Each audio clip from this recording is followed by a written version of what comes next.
singer named Justin Moore. We don't do a whole lot of bullshitting up here. We just get up here and play country music.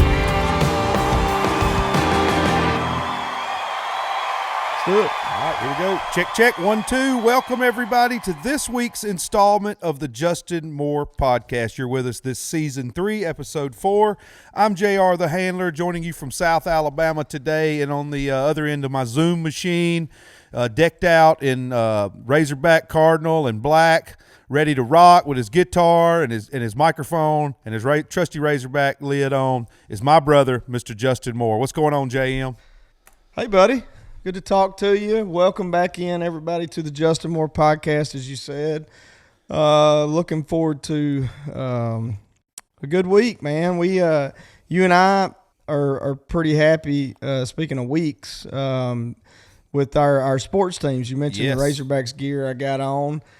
Currently, Alabama, and we're talking about college basketball right now. March Madness is coming up. So, It's heating up. It's coming up soon. Congratulations. You guys just clinched the SEC regular season championship.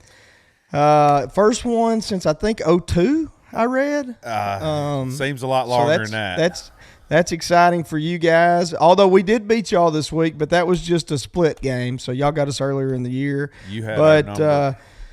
You guys are number 1, and Arkansas is one game away from clinching the number 2 spot. So the good guys are on top. And the new AP poll actually just came out, and 2 SEC men's basketball teams ranked. Razorbacks at number 12 and the Alabama Crimson Tide at number 8. So looking forward to hopefully some deep runs in the NCAA tournament. It's been a while for both of us on that front. Yeah. So, yeah, I know. For me, I'm a huge hoops guy. I've always been a basketball guy. I don't know why I liked all sports, but basketball always leaned towards more. And Bama had some great teams back in the day, but we just never could get over the hump to beat the great Kentuckys or the great Arkansas or Florida and everybody. Every time we had, or LSU when they had Shaq and Chris Jackson, but every time we were good. Seems like there was always somebody just kind of overshadowed us because we Antonio McDyess, Robert Ory, Latrell Sprewell. We've had ball players come through there in the 80s and 90s, and we just couldn't get it done. So this is actually one of the best seasons I've ever watched us play, and it's great. I love it. Obviously, we're a football school. I don't think we're going to switch overnight and have to expand our stadium arena another 30K. But I'll take it. I'm glad to be back. And you and I've talked about it on the bus for years. I just want to be competitive. I just want to know we've got a chance to go beat literally Kentucky and you guys in Florida every year, and and LSU. I want to be able to compete. I want to stay in the get to compete in the SEC, and then go to the dance, at least get a couple rounds in. So I'm excited to see what happens. We got some guys getting healthy. If we're on and we're hitting shots, we're as good as anybody. If we're having an off night, we're in trouble. But we haven't. This is just hard for me to believe because when I was growing up, there was no question whether we were in the tournament. It was just waiting on what seed you got, where were you going, how deep you think we can go. And it just hadn't been that way in a while for us. We've been to some tournaments, but not like we were accustomed to before. But you guys I think are projected 2 seed right now. We're a 4 right now with the depending on what happens in the SEC tournament. We could be a 3. If you win the tournament, maybe a 2. I don't know. But either way, I think the exciting thing this year is really there's some good teams at the top 3, 4 teams, 2, 3 teams, but there's not anybody out there like some of those Kentucky teams of in the past, or some of those Duke teams or Carolina teams, or even the Villanovas of recent, that you go, I'm scared of them. We just can't beat them. Right. It's really kind of wide open. Right. Really, if you get in and it's going to depend on the draws and stuff, but it's pretty wide open for the NCAA tournament. I think there's probably 15 teams who could get there. Yeah. Maybe. Depending on the given night. I agree. Yeah, I watched some of Michigan and Iowa, I believe. They both got 2 marquee guys, and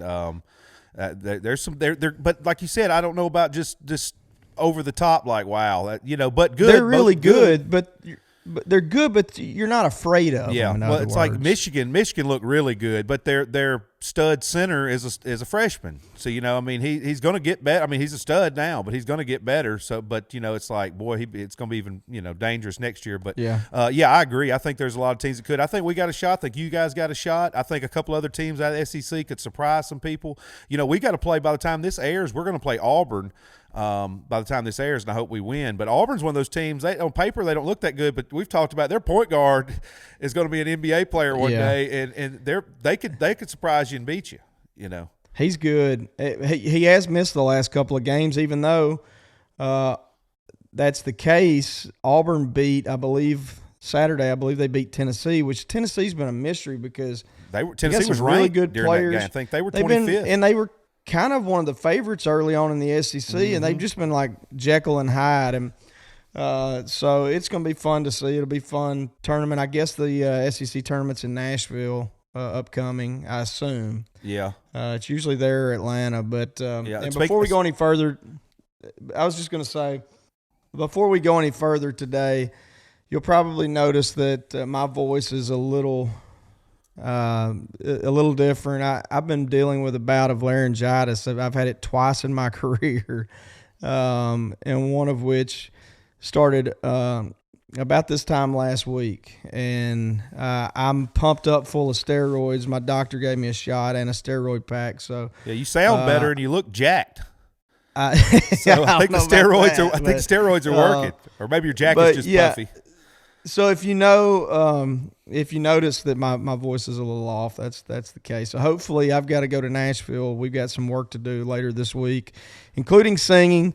So hopefully I'm on the mend and I sound a little different a few days from now. But anyway, thank you guys again for joining us. We're talking basketball, also SEC baseball, which is always stout. Yep. SEC baseball is probably as competitive as SEC football. I mean, really, it's just it's crazy how good. It doesn't get the TV time, but big time. There's 3 SEC teams in the top 5 right now. They're rocking. Yeah, well, honestly, JR, over the last few years, if you have SEC Network Plus or ESPN Plus, whatever, which we pretty much all do now, you can watch every college baseball game now, which was never the case before. Right. It's not TV, but pretty much everybody has the ESPN app, I'm sure, that listens to us. And so I've enjoyed that. And to your point, 3 SEC teams in the top 5. So I know one is Ole Miss. We're actually ranked number 1 in the country right now by most polls, Arkansas. And we were picked 3rd in the West. Right. So it's just crazy. That just shows you how competitive it is. Yeah, I think Vandy's sitting at 3. And maybe Florida at 5 or somebody like Mississippi State's high up. I know. I think they're in the top 10. Yeah, I mean LSU's good. I mean we'll sneak up. Florida's always good. Yeah, Georgia, SEC ball, man. Hey, and speaking of other conferences, the Sun Belt. I saw their basketball tournament's going to be in Pensacola, which is home to my Troy State Trojans, now just Troy University, and some of your I know it's different up there in y'all state than it is here. We kind of pull, I went to Troy, Bama guy, so we can pull for multiple, but you guys kind of only pull for the Hogs up there. It's Hogs or nothing. And I know, but Little Rock's in the league, and Arkansas State is in that conference. So that's going to kick off in Pensacola here soon. I may try to sneak over and watch a game. You ought to go watch Troy, yeah. They're decent. I mean, good team. They've had some good teams of late, but they're in the hunt, so it'll be fun. Hey, those types of teams are always the ones that get in the tournament too, and to do some damage to somebody that ain't expecting it. Yeah. So, a George Mason or an Appalachia State or somebody, Yeah, I mean, over the years, how many have you seen in the Final Four that you were like, what? George Mason being one of them. I think VCU under Shaka Smart there a year or so. Murray State, I don't know if they got all the way to the Final Four, but when Ja Morant was there, they had a good run. Good Loyola point. Of Chicago a few years ago with Mother, I forget the lady of the college that. Oh yeah. It was a big story. I remember that now. But anyway, so yeah, it's fun. I love March Madness, and usually we're on the road with all the TVs going. I guess we'll be at home this year, but it'll be fun. Yeah. Nonetheless, but so yeah, I know I want to say thanks before we get any farther. I want to say thanks to last week's guest, Miss Lainey Wilson, and her new album out now. I know got a lot of good response on social media about her having her on. Everybody loved it. A lot of good feedback on that. So I want to say thank her again. And this week we actually thought there was somebody else, a buddy of ours, who had some music come out at the same time. So we thought we'd get him on here as well to talk about his new album that just came out. And he's actually from the same state. He's actually from Arkansas, and Justin and him go back a good ways. And he's a rising young country artist these days. So we thought we'd have him on. So we're going to bring him on here in just a bit to talk about his new album. Yeah, right. This should give you a little bit of a hint. You're right. It's not Buddy Holly. And it's not Buddy Holly. I figured I would wear these for him. I love it. Yeah, we're going to have our buddy, like you said, a fellow Arkansan, Adam Hambrick on. He moved to Nashville in 2013. He grew up right down the road from me. He actually went to college with some buddies of mine at UCA, Conway in Arkansas, just outside of Little Rock. And been playing music, recording music for a long time, and finally getting his shot as an artist. I guess as of about 3-4 years ago, he's written a bunch of hit records you guys know, including Somebody Else Will, which was one of our hits a few years back. And he was a co-writer on some other stuff that I've recorded in the past, and just an all-around great guy and incredibly talented guy. And we have a really good story about the two of us and how we met, and kind of, I don't want to take too much credit, but because all the credit goes to him, but I was somewhat involved in his move to Nashville, so we'll talk about that story coming up too. Yep, looking forward to it. So let's take a pause for the calls real quick. I'm going to go get me a nice, cool Founders All Day IPA out of the fridge, and we'll be right back here on the Justin Moore Podcast. Yeah, we want to remind you guys that the Justin Moore Podcast is brought to you by Founders Brewing Company. I tell you what, I'm not an IPA guy usually, but this all-day IPA that Founders Brewing Company has is awesome, and I'm not just telling you that. You guys know me. I speak the truth. I would keep my mouth shut, but want to thank those guys for coming on board with us, sending us some really good all-day IPA, and want to remind you guys once again that the Justin Moore Podcast is brought to you by Founders Brewing Company. Go check it out. Ladies and gentlemen, welcome to the podcast. Our other Arkansas brother, Mr. Adam Hambrick. Can you hear us, Adam? You got us, buddy? I can see you. You look like you're ready to rock. Can't hear you. You look awesome. We can see you. We can't hear you. Can you hear this? Hey, I heard that. Hey, there we go. Took a little Founders All Day IPA to get the motor cranked over there. Hey, but par for the course. Man, how y'all doing today? Good, buddy. Hey, I wore these just for you. Oh, them glasses? See me? Oh, they're looking good. Are those new? No. Have you always need glasses? You just get No. They're my daughter's. What are they called? The ones that you look at the computer with, or your phones? Blue blockers. So I thought I was trying to give people a hint on who we were talking to, so I stole them today. But yeah, y'all welcome in Adam Hambrick. What's up, buddy? How you been, man? Dude, I'm doing good. I was just in your neck of the woods this week. Not directly. I went through Arkansas this week. Went up to Fayetteville. I didn't get to go to the LSU game, but it was close second. My niece was turning 7. Oh, nice. So we got to go and hang with her. It was great. It was some good family time. We didn't get to be all together for COVID over Christmas, right? So we just got to hang. It was really good. That's awesome. So you were in Fayetteville this weekend, man. There was a basketball game, but there was also baseball games, softball games, track, SEC championships, and Arkansas went undefeated. We swept in baseball, beat LSU in basketball, had a no-hitter in softball. Oh, I didn't see that. That's awesome. Won the men's and women's indoor track championships. Yeah. So you didn't catch any of that? I didn't catch – we watched it on TV. But you got some family time in. Yeah, it was good, dude. Awesome. Well, dude, thanks for doing this. I know you got a million things you could be doing. I think we've talked off the air, but we just started at the beginning of this whole thing, which was a year ago now. Yeah. We're just like everybody else, you I'm sure included. We were trying to figure out what the hell are we going to do. Yeah.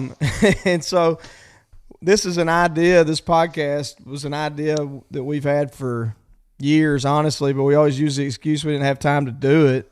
And certainly we don't have that anymore. So it's been fun, man. It's given us a chance to catch up with some friends and all that. So thanks for making time for us. Yeah, of course. And y'all are just like good at talking. Why? So like every time I've been out with y'all, part of the fun is just like sitting there listening to y'all tell act jokes like idiots. Like go back and forth. Dude, it's the best. It's the Yeah, best. I couldn't think of a better podcast format. I don't know if we're good at it, but You're right. we certainly don't mind running our mouths. No, I was going to say entertaining. Right, we don't mind doing it. Like it or not, here it comes. Yep. But well, man, that's great, dude. Yeah, and I know I want to think that hell, you might be one of the last Nashville cats that I saw before Corona shut down, because I remember we hooked up. Like I saw you at the office. Adam writes with some friends of ours, and near the offices Justin and his management used to own. And anyway, so we'd see each other every now and then. And back in the day, we were talking about sports before you got on, but back in the day, we used to hoop at the downtown Y. Back in the day. And I hear so many people on different podcasts and just Nashville in general talk about, I mean, from like Tracy and them back in the day all the way up to like new guys talking about playing ball. And I was thinking, dang, I was a part of that at one point. I'm not anymore, but I did that. Dude, here's the thing. You got this this like this good old boy thing that people probably look at you and they think, you know what? He's an athlete. He just like sit on a bus and drink beer and do all that stuff. No, dude, you're a hooper.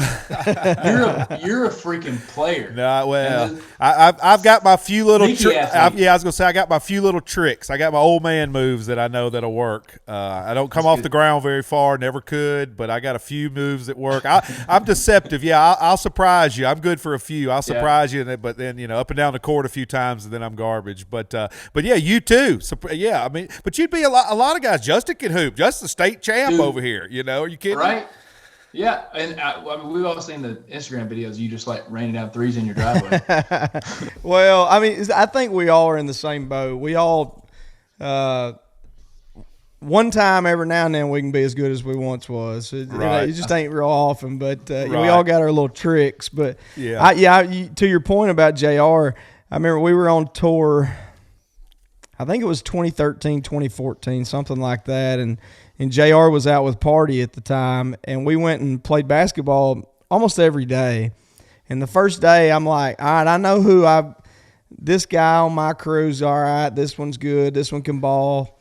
Yeah. And then it was looking like very few in Party's camp could ball. Party's like 7'12" and couldn't make a layup. He's not. He's a cowboy. He don't hoop. So then JR comes up and pulls up from 30 feet Drano on like the first trip down the floor, and I'm like, all right, we got a hooper. He's there to send a message. Yeah. He's sending a message. Yeah. Dude, did y'all see Party last week, 2 weeks ago? His wife posted on Instagram he wouldn't play ball one time and he'd walk around his house with a cane. No.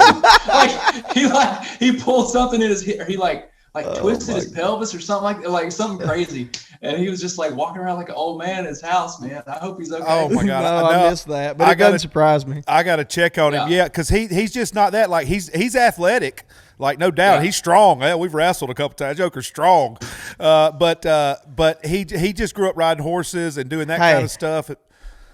I got to correct you. There's a lot of difference in strength and athleticism. Yeah. Well, but certain stuff he can, but he just didn't play hoops, like, roping and stuff. Yeah. Like he can rope and stuff, and I'm like, I can't even ride a horse straight, but as far as hoops, no. So I can only imagine him getting dinged up. Same with like Terry, my buddy Terry, he's John's guitar player still, and Terry couldn't either, but Terry would hustle. And I knew it, and Terry always would pass me the ball. So I was like, all right, guys, I got a bunch of hustlers. So y'all just hustle down the rebounds and get me the ball. I love to shoot anyway. This will work for everybody. So, but Terry could get you a couple of boards down low, kick it back out to you. Yeah, and Justin finished that. Yeah, so Justin realized I could shoot a little. So next thing you know, he's on me, D'ing me up, like pro style, D'ing me up, running me to the edges and stuff. And I'm like, I ain't trying to work this hard, you know. But anyway. See, that's always been my only way I can run. Like, like I can't just like get on a treadmill or like just run around my neighborhood just for the heck of it and enjoy it. Same. Dude, I gotta have something to chase or something chasing me, or I just like I'll sit on my couch all day. Yep, I'm exactly same. Yeah, and that basketball's good because you could do, you know, you're steadily in the actions. Even like football and baseball, you might not have the ball. Basketball, you're kind of always in the action, you know. Yeah. Yeah. Something you don't know you're exercising. Mm-hmm. You know, you take your mind off of it. So we've been doing this podcast and a couple other stuff. I mean, me, obviously, like you, parenting a little more often than I'm accustomed to. But what you've been doing this whole time. I'm sure you're just like everybody else, us included, ready to get back out on the road. You enjoy I don't want to put words in your mouth, but everybody asks me. Yes, I enjoy being home and having this extra time with my kids that otherwise I wouldn't have, and my wife, but we're all ready for our life rhythm to get back to normal. I'm assuming you're in the same boat.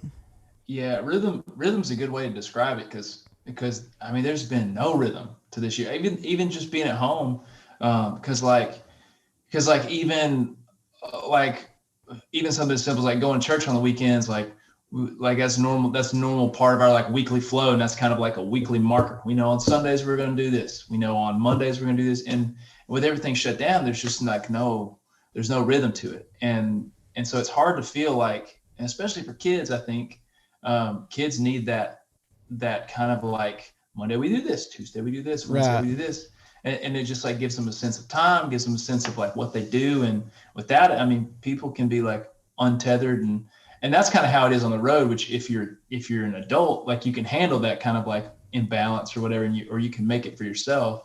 But like when you're a kid, you're just like going with the flow and you never really know what's going on. And so that's been kind of like a challenge for us, but I have really enjoyed being home with my kids and especially at the ages they are, because Heidi's like, she's like 1, and it's like that really fun, like all the lights are coming on and she's still squishy and cuddly, like she like wants to cuddle you and stuff, and it's really fun, and it's not going to last for very much longer, and so all that stuff it's made it a good time. So Adam, for those out there listening that may not know, he has 2 daughters. He's catching up with me. But how old is your older one? I don't think we're going to quite catch up with you though. Yeah. Hey, I said the same. The oldest one's 5. Okay. I was thinking 4. I was thinking 4 and 2. I was a little bit off, but yeah, I mean, and even you talk about the rhythm and the church thing, like we go every Sunday too, or well, we try. That's our goal. But even with that, I don't know how it's been for you guys, but like, you know, we'll get in and we'll get to go for 5 or 6 weeks, and then they shut it down. You can't go. You got to watch it over Facebook or whatever. And it's been weird. And also to your point about the rhythm thing, like my kids are happy that I've been home, obviously, but you made a good point when you say knowing what to expect on a daily basis. I'm paraphrasing, but is the structure of that helps them, even when it's me being gone for 3-4 days and then home for 3-4 days. That's just the way we've been. My kids' entire lives, our entire marriage has been that way. So it's just been flipped completely upside down. And to be quite honest with you, just Kate and I as the adults, it's taken us a long time, to kind of figure it all out, because it's just completely backwards of everything we've ever dealt with. So I can only imagine being a child having to try to figure it out. So, you know, our kids have been in school, thankfully, for the last, for a lot of the last, I would say 7-8 months or something like that. Yeah. But even in their minds, they still come and go, because they'll be in and out a little bit. You know, so there's an outbreak, and then they're home for a week, and we're doing school from home, and so they'll just at random times go in our room and go, "We want a virtual today," and we're like, "Well, no, that's not really the way it works." You know what I mean? Oh man, so they like the virtual school. Do it's they just like being laziness. at home? Yeah, it's just wanting to be home. But Yeah. But the point is, they've got it in their minds because it's been in and out and in and out, and it's sometimes lackadaisical about it. We've been that they're like, oh well, we can just do this. We have the option, and I'm like, no, it don't really work that way. Yeah. So that's the thing I'm grateful for is like, if this had been her first year of kindergarten, having to go back and forth between like virtual school and, dude, I don't envy y'all who've had to do that because, man, it's a nightmare. Like you're having to solve complex math problems. You're having to solve complex like whatever just to know. Oh, so I was around somebody 2 weeks last week who has COVID. Now I'm supposed to quarantine for 2 weeks. Who's gonna watch my kids? yeah, Dude, it's some for y'all, all y'all out there who are listening. Like we're living through some just like weird times to be a parent, and I feel for all y'all out there making these same kind of decisions. Right so now. your 5-year-old's in pre-K?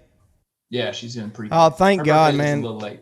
Hopefully that next year will be normal for when she starts then kindergarten, because I'll be honest with you, I thought I had a healthy respect for our teachers and administrators, but trying to do 3rd and 5th grade math is kicking my you know what. I mean, I just like I finally told my daughters, I said, if it's math or science, take it to your mom. If it's history or lit or English, you can bring it to me. Otherwise, you got to go to your mom for that. I don't even remember that stuff. I think JR is bored out of his mind over there. I was talking about. No, not at all. Not at all, brother. No, I was actually getting some stuff together. Y'all both being great dads. Y'all had, we do something on here called Mount Rushmore of Dads. Oh. Okay. Well, we do Mount Rushmore. We do Mount Rushmore. So I thought today, since you guys were such good dads and listening to y'all talk about the kids, which I love kids too. Justin's kids are my godchildren. I love them to death. That's awesome. A little bit of me being lackadaisical because I finally got internet working in my office so I can like pull up things on my computer. So I'm like, you're growing with us high-tech rednecks. We're getting even higher tech as we go. So I was doing some of that. But anyway, no, and I thought a buddy of mine actually suggested that we use that as our Mount Rushmore, because usually we do country music, and I'll get that. I'll get that from you at the end. Okay, I got a few things like that I want to drop, and I definitely want to talk about your new album, The Flip Sides, that just came out for sure. Yeah. But I thought since we were there and it's pretty light spot in the show, we could talk about that greatest TV dads, because now you guys are on YouTube. You're technically TV dads right now, literally talking about kids on TV dads as we speak. So y'all might make this list. We're definitely 2 of them. Yeah, I mean, you're 2. Let's be honest. Shout out to my buddy Cody in Texas who had this idea. And these are the few that we came up with. And you guys chime in there on any comments on any of these guys or any you might have. You guys got any off the top? I have a list. Okay. Adam, I can go first and let you think about it, or you can go. How many are we talking? 4 or 5? What's our? Is I think 4, right? 4? Mount Rushmore would be 4. That's 4. Okay. All right. And these are. Go ahead, Josh. You go. You lead us off with who you would think. I'll go one. We'll do one apiece at a time. How about that? Okay. Let's do it. Top. I went with Al Bundy first. He's on my list. He's on my list. He was on the list. The greatest shoe salesman ever. And I mean, who you got, Adam? You know, I'm gonna go with a. It's out of left field one here. I'm gonna go Carl Winslow. Hey, that's a good one. No doubt. Family Matters. Family Matters. TGIF. I love it. Just, you can find all those mustache.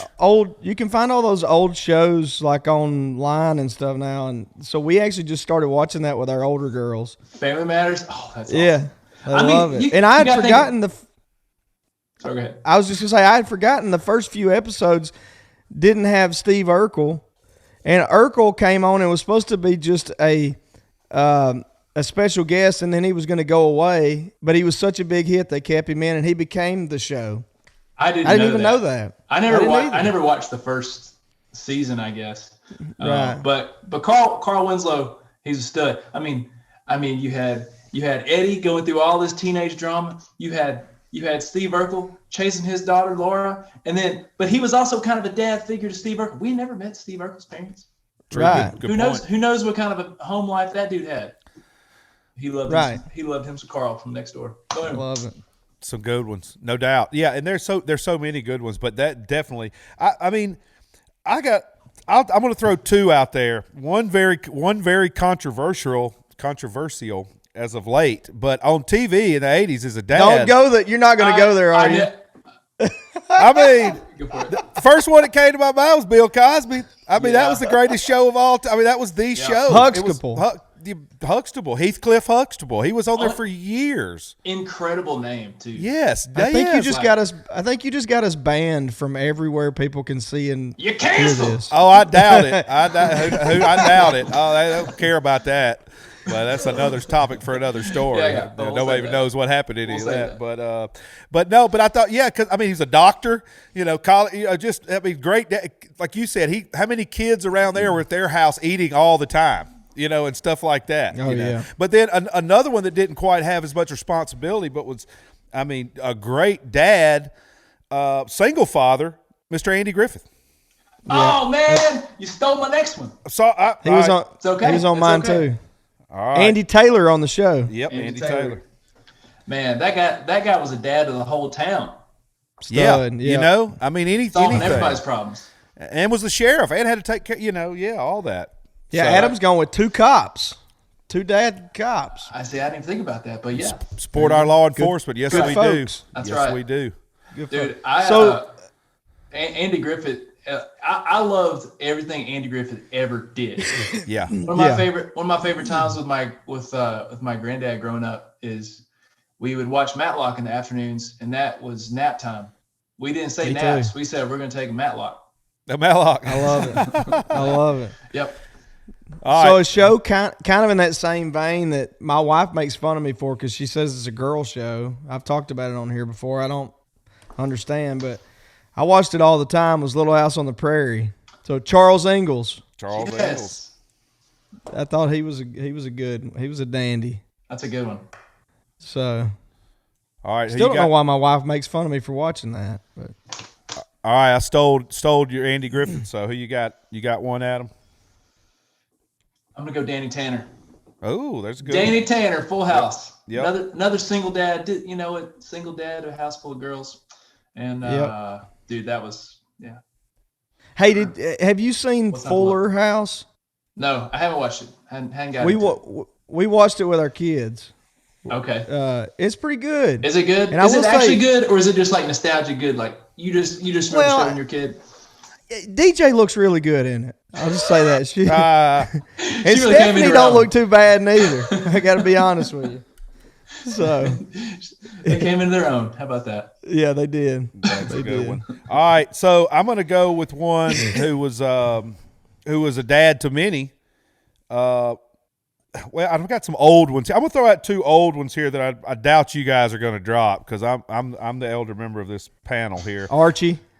That's a good one too. But Ward Cleaver. Leave It to Beaver. Ward Cleaver. Okay. All My, right. my mom and I watched Nick at Night, and we love those old shows. There was one called The Bachelor Father that no one's going to know, but that guy, set in the early 50s, he was a lawyer in Hollywood. It was his niece, but he had to take care of her, and she went to Hollywood High. It's so nostalgic. They're riding around drinking and smoking with the top down in Hollywood. It's total 50s, but that's a good one too. But yeah, Ward Cleaver, the guy from Bachelor Father. And then I had to throw out James from Good Times. Ooh.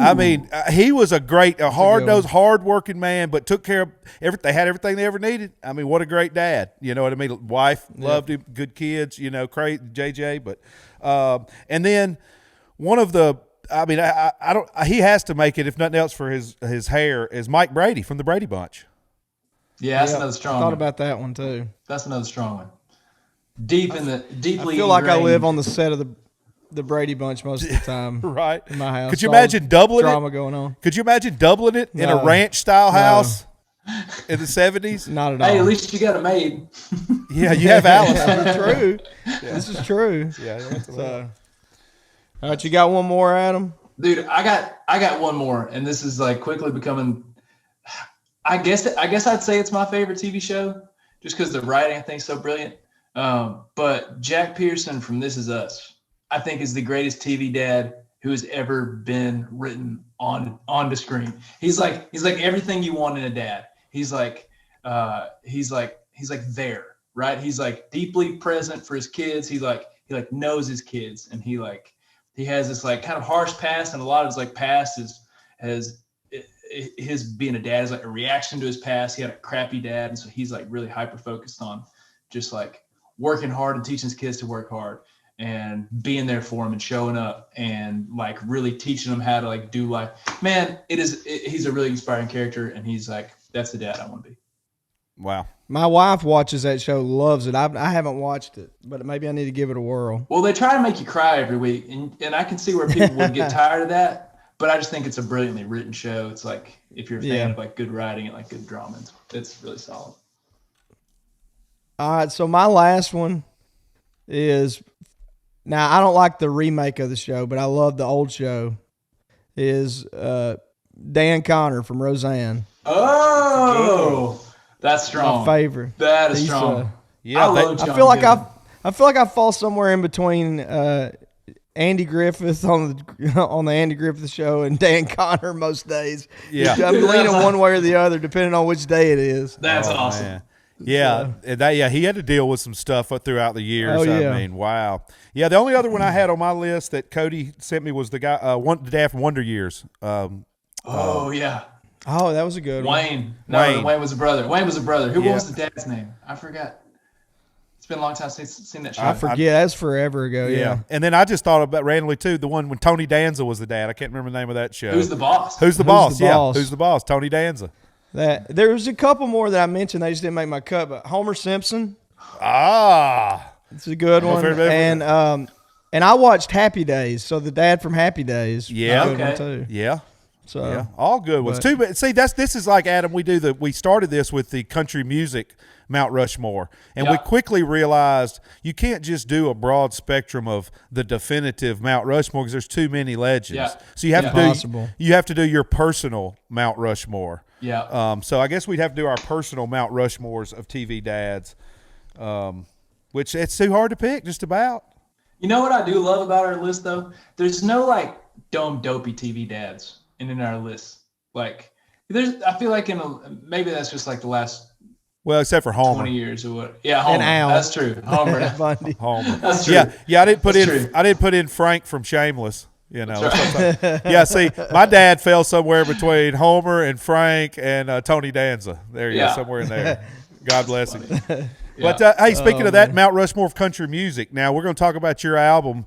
But who would be on your Mount Rushmore of country music? Who would be your top 4? I mean, just by personal like playlists. Yeah. Like what personal, like deeply what you always invested in who they are. Yeah. It'd be Garth. It'd be Alan. It'd probably be Vince Gill. And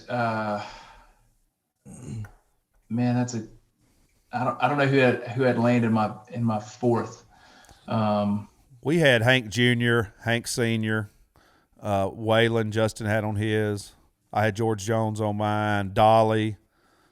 Yeah, I guess, I mean, Dolly would be my 4th just because I've like really I've dove headfirst into Dolly since moving to Nashville, just the writer that she is, and then just the cultural phenomenon that she is, and philanthropist, and all the good that she's done.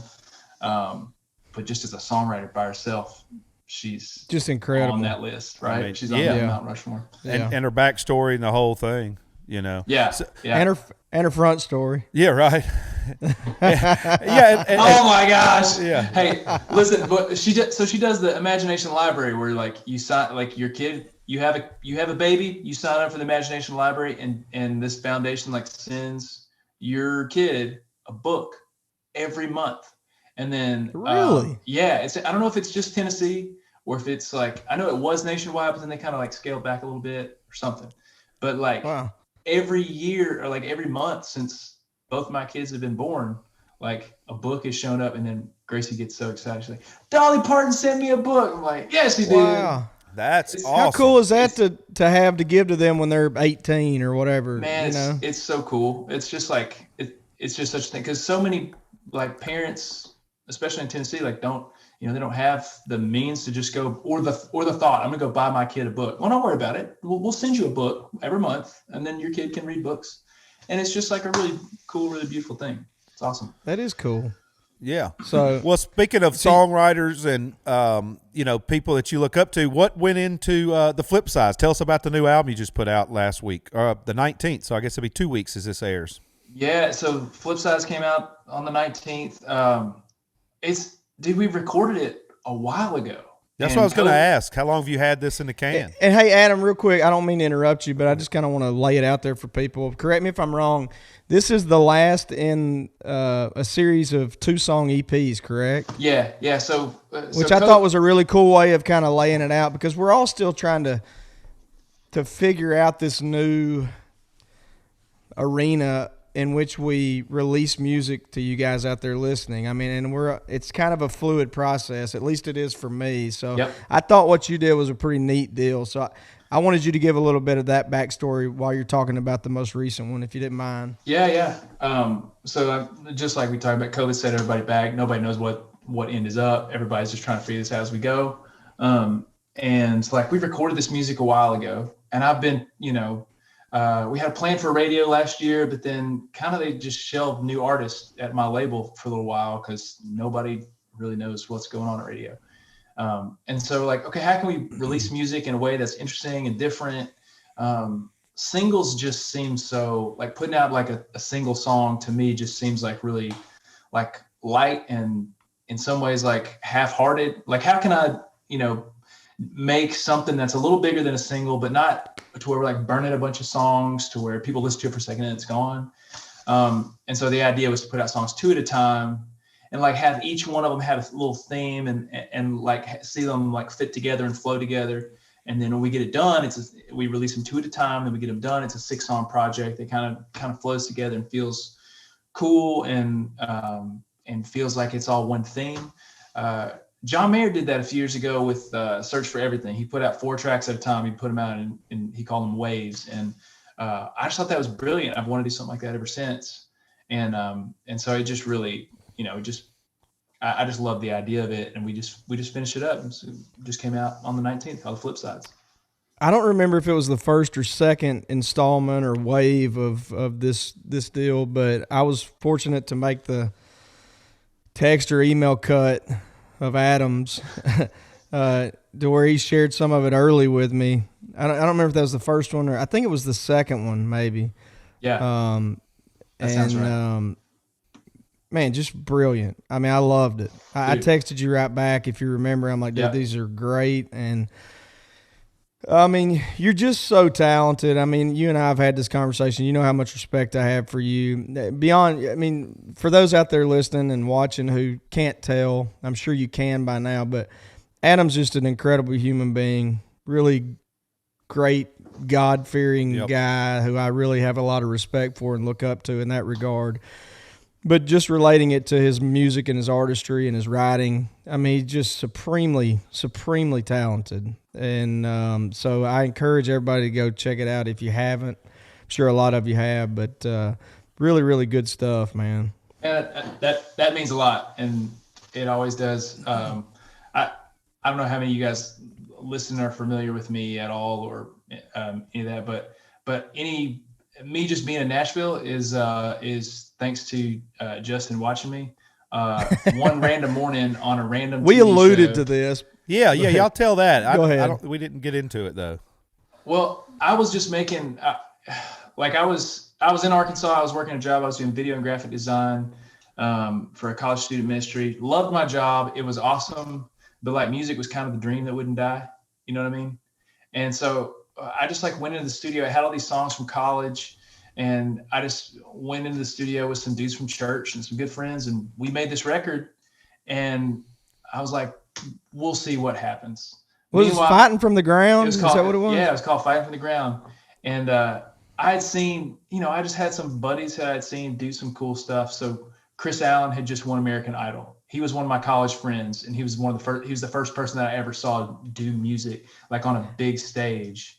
Hey, speaking of college, Adam, I don't mean to interrupt you, but I mentioned that you went to school with like a number of my friends. You went to college with them. Arkansas is one big small town, man. Yeah, exactly. But go ahead. I'm sorry. And I just wanted to point that out. Yeah.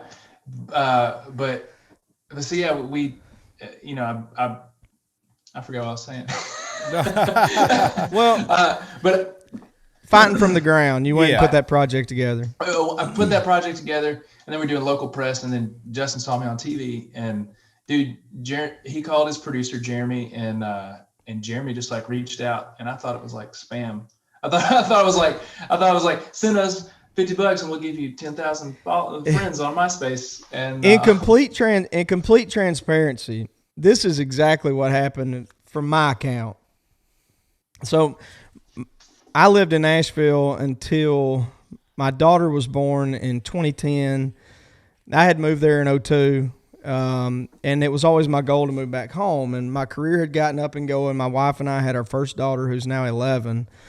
And I don't know, she was about a year old maybe. And we moved back to Arkansas, Central Arkansas, which was very near, Adam.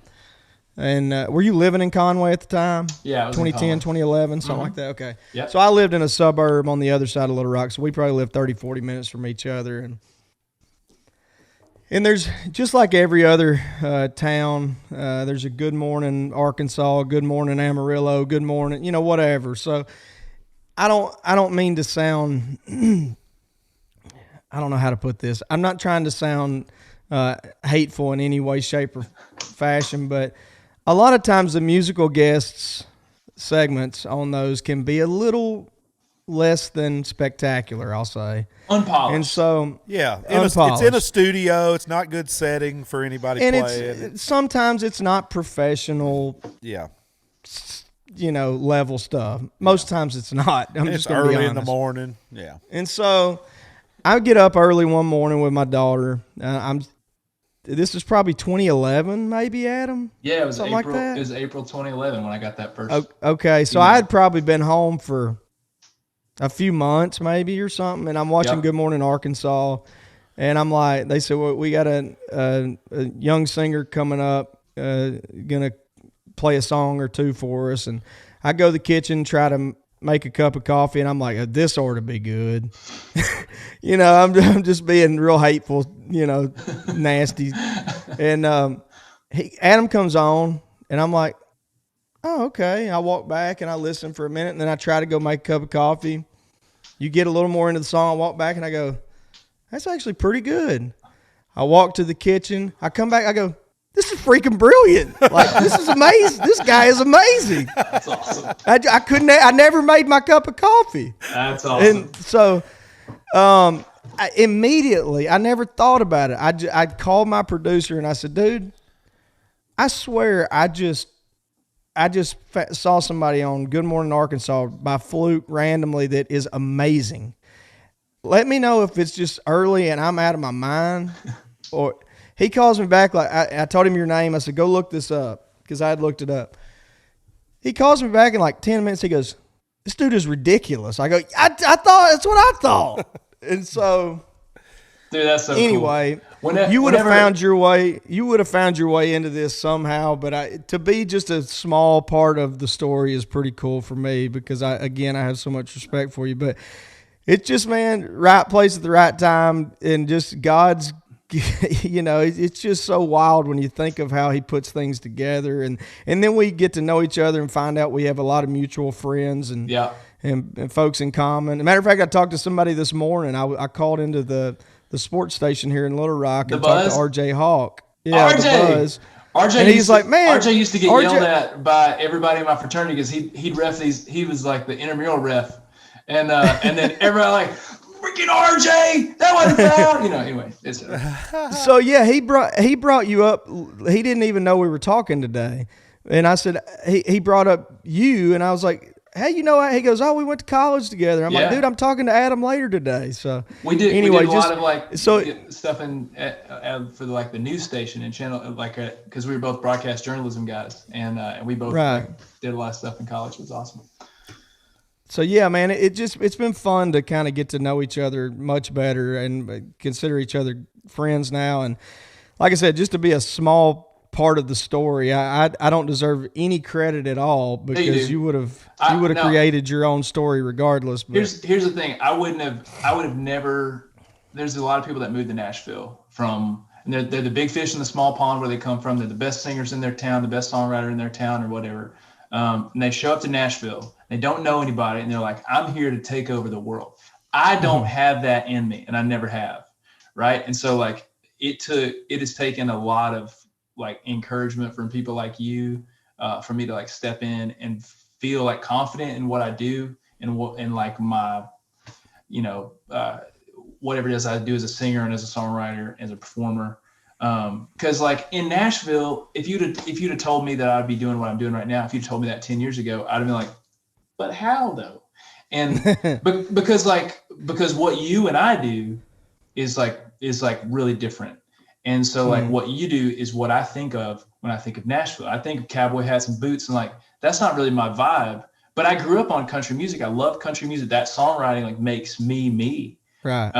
And so like to get to step into Nashville and bring my kind of like some R&B influence, some like pop rock influence, some John Mayer singer-songwriter influence, and meld that into like my version of country music, and for people to still respond to it, it's really cool. I'll say this too. You are my favorite person to play shows with that I've done, because your fans are such like music fans. Now, you have a great deal of people who are listening to this podcast right now, and a great deal of people who have seen me play on your shows, that they see me and are like, boo, play something country. And but the other no, that's true. That's true. You don't have to say it's not true. It's true. I love it, because like y'all be nice out there. That polarizing thing is what is why you love something. Like if it's a musician, it's passion. You either love it or you maybe love it a lot less.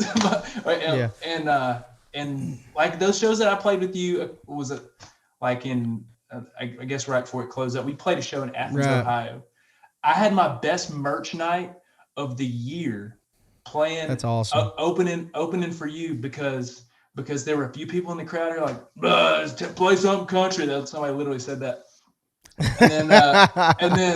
And then, but the other half like loved it, because your fans are like music fans. They're really appreciative and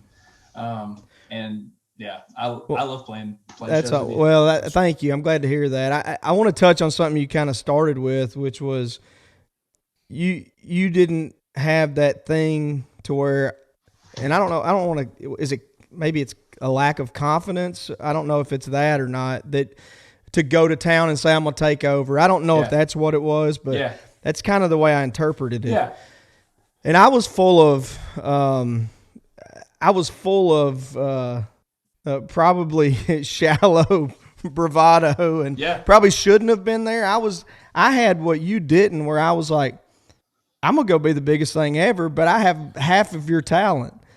So you had all the talent and didn't so I don't know. I just never, I always went there going, this is going to work. I don't know how it's going to work. And I'm not the best singer out there. I'm not the best songwriter out there, but I always knew that country music was all about connecting with the fans and your audience. And they can tell if you love what you're doing and you're having fun at what you're doing. And I think they respect that regardless if it's pop country or rock country or rap country or country or whatever. And so I was full of false bravado. I just went and sold it for a little while and a big old until I voice, actually got to where I could do it a little bit. I always tell people in interviews or anything like that, people ask me like where I'm, how'd you get started or whatever. And then I spend about 5 minutes on the interview talking about how you don't get enough credit for how great a singer and how great an artist you are. That's how I start pretty much all my interviews. So, well, that's very kind of you. It means a lot coming from you, because Adam, he's written a ton of hits, but one of them was my single, Somebody Else Will. And I remember getting the demo and thinking, this is a smash hit song, but I can't sing it like him. He was singing on the demo. I'm like, Adam's one of those guys you hear sing and you're like, I don't think I ever want to sing again, like ever. And so We made it our own. Thankfully, we found a way to do that. But so that means a lot coming from you because you're an incredible vocalist, man. Dude, did I ever tell you a story about that night that we went out to Tin Roof after you cut that song? How I did. It seemed like you may have, but I know people on here would love to hear it, even if you have. Okay, so somebody else will. We had written it. We got the demo back, and it had been sent out. Rascal Flatts had put it on hold. So Rascal Flatts had to put it on hold, and they were going into the studio to cut on the same day that Justin was going in to cut. And then I get a text from Jeremy, Justin's producer. He said, "Somebody else will just got cut." I'm like, "Yeah, right. Let's go. Let's party. This is awesome. Good day. I got a Rascal Flatts cut." Well, then later that night, I get a text from Jeremy. He says, "Hey, me and Justin are going to Tin Roof. Come out and celebrate and let's have drinks." I was like, "Cool." And so we go out and I get there and I got shots lined up at the bar and let's go take a drink. And then Justin puts his hand on my shoulder and he goes, "Man, this song, Somebody Else Will, sounds like such a hit." And I'm like, "How you hear my Rascal Flatts cut?" I never knew that. I had no idea that you had cut that you song never told me that until like you turned around. I said, how does Justin hear Somebody Else Will? He's like, he cut it. I was like, well, you should have said that. You had, oh my God. So we hung out all night and celebrated that. You have never told me that. You had to be so disappointed that it was me, not Flatts, that cut. No, because that's like a swaggy song, right? Like that's like dude saunters up the bar. "What's up, girl?" And like Flatts doing that, I was like, I mean, that's a little weird, but I mean, I'm pumped about a Rascal Flatts cut. But when you said that you had cut it, I was like, that is exactly who needs to cut it. That's a great story. I was so pumped. No, you never shared that with me. That's hilarious. I didn't know that. But also, thanks for the house. Appreciate it. Well, I was excited to be, correct me if I'm wrong, wasn't Old Habits your very first cut on an album? Yes, it was. That was the thing that let me move to Nashville. It was an incredible song. And honestly, man, I don't know if you've seen it. People still write articles about that song, and I mean, I know I've seen it on different outlets and stuff, underrated songs and stuff like that, and all the credit in the world goes to you and the other writers of that. But I heard it and thought, man, this would be great if we could get Miranda on it. Miranda ended up doing it and knocked it out of the park. No surprise there. But that was your first cut, and then I thought I was going to have your first number one also with Somebody Else Will, but I think it was it Dan and Shay that beat us maybe by a few weeks? They beat you by like 6 weeks. They went to radio just a couple weeks before y'all did on that one. Yeah, but you had two number ones in the matter of, 2 months or something like that? It was funny because I went from having not a lot going on to like, oh, Adam's a dude who writes cool songs. Cool, great. Right. And then all of a sudden Adam has 2 songs on the chart and they're back to back and they're and it makes it look like I have a whole lot going on. Now we need to get back there though. We need to get back there. Right. That's the next thing. No doubt. So what's going on now? So you just put the new EP out, or the second part, the flip side. So what's you're gonna play? You got shows? You gonna get out and play it anytime soon? Dude, we're gonna get out and play as soon as humanly possible. We're working on some stuff back home in Arkansas. We're working on some stuff. We're doing a couple Ashley McBride dates that got rescheduled from last year, and then we're gonna piece it together with some fair and festival stuff that is coming up later this year that they're gonna try and do again, get people back together. Yeah. So y'all have some stuff on the books that looks somewhat promising. Yeah. I mean, if nothing else, just for the sake of being busy and keeping my band busy, and right. And I'm just really looking forward to being in front of people again. I played a writer's round last week, first time in a year, and it felt good. It felt It felt kind of like home just a little bit. Yeah, we've done some very sporadic I mean, since March 12th or whatever of last year, I think we may have done 6, 7, 8 things maybe. Yeah. Something like that. I do think somebody asked me earlier today, where I think we are, and I just had a conversation with my booking agent last week, actually. And, I feel like there's still going to be some shows that we maybe have on the books in the coming months that get pushed back or canceled or whatever. But I do feel like, and this is just my opinion and based off of conversations that I've had, I do feel like mid-summer, maybe mid to late summer, there are going to be less frequent changes, cancellations, pushbacks, etc. The more this COVID vaccine, the more they're able to get that out, and it's becoming more and more accessible by the day or by the week, it seems. And so, and I do think the back half of this year, you're going to be able to get out in some capacity and see some shows. And I think 22 may be back to normal, if you will, and seeing concerts in the capacity in which you're accustomed to seeing them. So, and speaking of the vaccines, not to throw us off topic, but I do want to mention that Adam's wife is a frontline healthcare worker. So I wanted to just say thank you to her and you and give her a shout out. And I didn't know if maybe a good idea for you to speak about her a little bit on that front, because I know there's no telling what all she's been dealing with and what you guys have dealt with throughout this thing as it pertains to, y'all's home life and stuff with the kids and all that. Yeah, I think the biggest thing to first just say thanks to everybody who's a healthcare worker. There's this thing in the human mind. We have like a capacity for stress, right? Like there's this amount of stress that we can carry and are able to carry, but what happens before you reach your breaking point. But and most of the times, like, it goes up, okay, and I can carry this for a little while, and then I'll let it go, and then I'm back to normal, right? But what I feel like's happened is at the beginning, especially for all our healthcare workers, like there's a high level of stress, and then as we've known a little more about the virus, it's gone downhill, but there's still, those people have never gotten back down to baseline. They've never got back down to even. And so for a year now, they've been carrying this elevated level of stress. And when you carry stress, even at low levels for a long period of time, it wears you out. And I've seen that happen with my wife. I've seen that happen with other friends and relatives who work in healthcare right now. Just because you're doing your regular job, but you're doing it under much different circumstances with a higher level of risk, a higher level of like all these other like details that you have to remember to like wash your hands a certain way and wear a certain mask and wear, do all this other stuff. And it just wears on people, man. I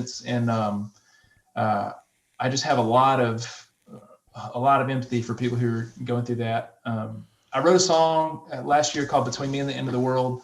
That's just about that. It's like all the people who kind of like have stepped up and been doing things for the rest of us that we can't do for ourselves. I wrote that. Is that the one you did on The Bachelorette? Yeah. So we performed that on The Bachelorette in December, and that was kind of a bright spot in a year that really kind of sucked. But that song was for my wife and for all you other medical professionals. Well, I just wanted to I wanted to touch on that because I know how much not only myself and JR, but everyone listening and really everyone out there should appreciate them. But I wanted to point out the fact that you and your family have dealt with it firsthand. Because I think a lot of people who maybe listen, not maybe not listen to this specifically, but people who see us as the guys on the radio and TV and playing shows and all that don't realize that we have normal life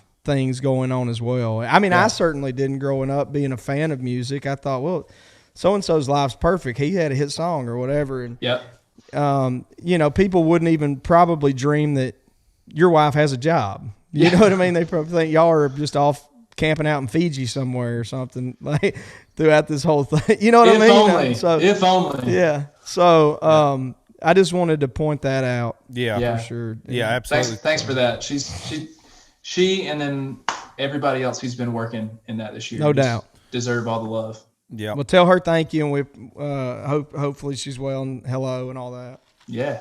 Hey, so I want to change gears a little bit. I know we got to get you out of here, Adam. You got stuff to do today. But he's got threes to be dropping on people. Right, and hit songs to be writing, and albums to promote, and all kinds of fun stuff. Kids to clean up after. Never a dull moment. Yep, never a dull moment. I hope we get to hoop again soon. But no, we didn't do this last week because every now and then you find an anonymous artist, you can't find their birthday and her. We had Lainey Wilson on last week, I didn't want to ask her birthday, so we just skipped this segment last week. But we did one. It was number one songs on the day we were born. We did this with a lot of our guests last season, and I want to do it with you while you're here because you're in our age group, and no offense being there on any of that. So I'll be the older one. I was born in 79, 9/11, Bear Bryant's birthday, proud son of Arkansas.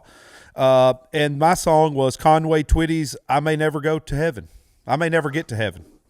Pretty strong tune. Strong tune. Yep. Justin B. 33084, my artist was from Arkansas, and his was the group Alabama with their song Roll On 18-Wheeler.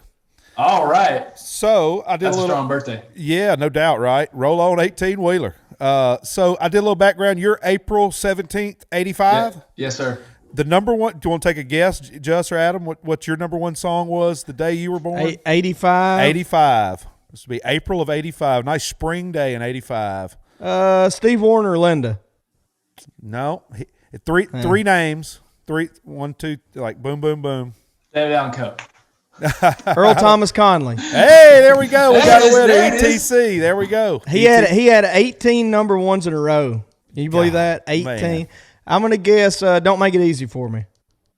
Nope. It was Honor Bound, a little less known. I don't remember that song. I went back and played it earlier. Honor Bound, good tune. One of his 18 in a row, like you said. And little people wouldn't even realize that, No. And my wife's got a friend who's a little older than us, and randomly she said, I'm not going to names or anything, but she had said, I used to be into country music. I used to be kind of a groupie kind of thing. And my wife was like, oh, really? She's like, I wonder who. And of all people, it was Earl Thomas Conley. She used to follow. She was a big Earl Thomas Conley fan. There's stories about Earl having a really interesting lifestyle. I can only imagine. He had some great hair, and we talked him and Keith Whitley doing Brotherly Love. That's me and my brother's theme. Brotherly Adam, Love. actually, if I don't know if you have dove into Earl Thomas Conley's music too much. Yeah, but man, I think you would love him. I love Keith Whitley. I hadn't done a deep dive on ETC, but do a deep dive on ETC, man, because it was. What record am I starting with? Just get his greatest hits. Get the greatest hits from both. I think you would really dig it, man. It's total 80s sound, like those guitar sounds and those like crazy key sounds and stuff. But it's really good stuff. And I think the thing I loved about him is that no matter how hard anybody tried to sound like him, he had a really unique voice. Yeah. And it's hard to sound. I just don't. I couldn't compare it to another voice, really. I mean, I think you would dig it. It's really well written songs for the most part. I'm pulling it up right now. Yeah. I'll listen to it when I go to the gym. Yeah, the third hardest thing I'll ever do. That's great. I mean, my favorite probably. Check your first one. Your first one, Once in a Blue Moon, is probably my favorite. And you gotta have Brotherly Love. Once you gotta transition from. Moon, Brotherly Love's. I'll do something right. Yeah. So check it out. I think you'll dig it. So good. There we go. That was the number one song in the day that young Adam Hambrick came to this earth. And also, I thought I saw something on This Day in Country Music, which we do from time to time, that had another one of you Arkansas guys in it, and thought y'all might find this interesting. In 1968, this week, Johnny Cash married June Carter. Oh. He had proposed to her in London, Ontario the previous month, and they continued to work together and tour for 35 years until she passed in 2003. Cash died 4 months later. So there we go. Another love story like you guys and y'all's brides. And here we go down the road, boys. I just look out the window. It's storming here again. What's the weather like in Nashville, Adam? We're partly cloudy, chance of rain, 20%. No, we drove through all that rain nonsense last night. I was about an hour east of Jackson on the way back to Nashville. and I hit the gnarliest pothole I've ever hit, and then it flattened my tire. Oh, and I had to pull off the road, and me and about 40 other cars were on the side of the road, had also hit this pothole. Everybody changing tires. It was like a scene from a National Lampoon movie. Just like we all hit something and it killed all of us. All right, this is a public service announcement. T-Dot, get on it somewhere between Jackson and Nashville on 40. There you got to fix it. You can't have hit songwriters on the side of the road getting pneumonia trying to fix their tires. Come on now. Hey, and I'll give everybody out there listening a tip. Some of you may do this already, but I've learned, because I have the worst luck in the history of luck.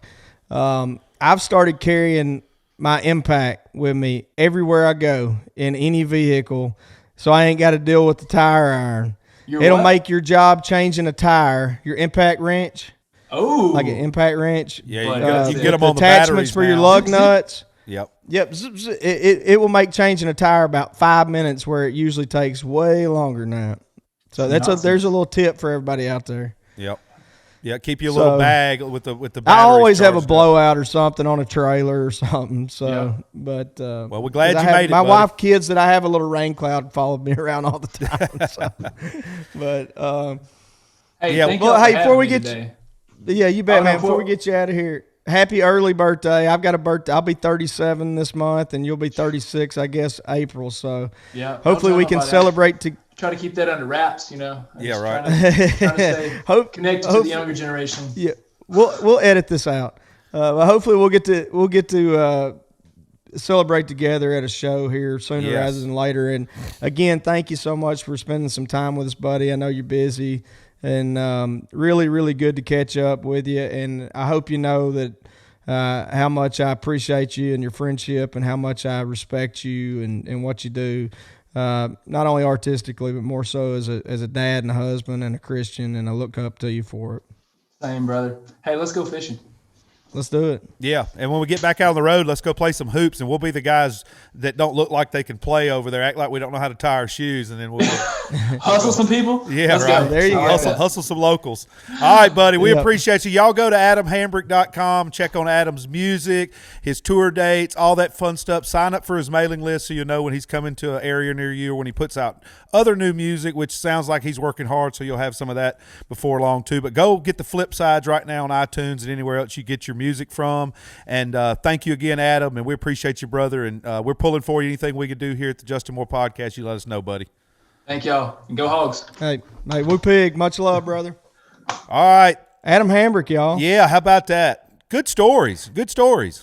You know, I honestly, I had forgotten about the night with somebody else where we recorded that, but we did go out and celebrate. I never knew that. Yeah. I never knew that he thought that. I wonder why he's like, because Rascal Flatts coming. Yeah, and he's like, God, it must be nice. Justin Moore is so excited for me. You know, it's like I wish I would have been. Right. I never. We've known each other. That was probably in, I don't know, 15, 16. We recorded that song, or I don't know, maybe not even that. 16, probably 15, 16. I don't know, but I never knew that. I can't believe we've known each other as long as we have, and he's never told me that story. I'm glad he saved it for the podcast. That's awesome. That's so funny. Yeah, who would have known? So, but yeah, that's what I say. He had to be disappointed though, going, "Oh man, I thought I had a Rascal Flatts cut." Yeah, and he's like, "Yeah, too bad they don't want to celebrate with me, but it's glad Justin Moore does." You know. So, oh my gosh, pretty good. So thanks, hilarious. Adam, and sincerely, y'all. I promise you, won't be disappointed. Go download some of Adam's records. He's got a bunch of music on iTunes, and it's all. He's super talented. He kind of alluded to it, Jr. That he and I don't really do the same thing musically, and it may be as far apart as you can get, but I just respect people who are really, really talented and passionate, and he's both. And, I mean, you want to talk about a guy who just sings his absolute ass off and writes great songs, and he does it. And he's a great guitar player, too. Yeah, oh, yeah. Really good guitar player. And he's one of those guys, he can sit there. You know, I can sit there and strum you my music and play it. He can sit there with an acoustic guitar by himself and sound just as good, if not better, than he can with his band, or vice versa. I mean, he's really versatile in that regard, and he's awesome, man. Yeah. And I mentioned it, but he's just a super nice guy. Nice guy. Like I said, and I do dig it. There's just every now and then his stuff will pop on playlists I make and stuff because I like that. It just goes certain, like I always say, soundtrack of your life, or your day. There's certain parts in the day where that certain songs of his hits that moment. Yeah, right. I no dig doubt. it. I dig the music. I like all kinds of stuff. We talked about that. Right. Some stuff I don't like. He said some stuff I just like less than others, but somebody loves it. Somebody's scale it's way up high, and what I really like's not. So right. It is what it is.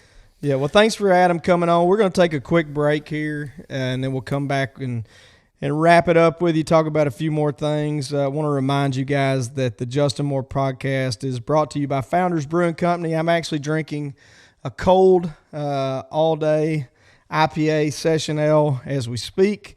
I want to thank those guys for coming on board and being a part of this and helping us secure guests like Adam Hambrick. Absolutely. But we'll be right back with the Justin Moore podcast brought to you by Founders Brewing Company.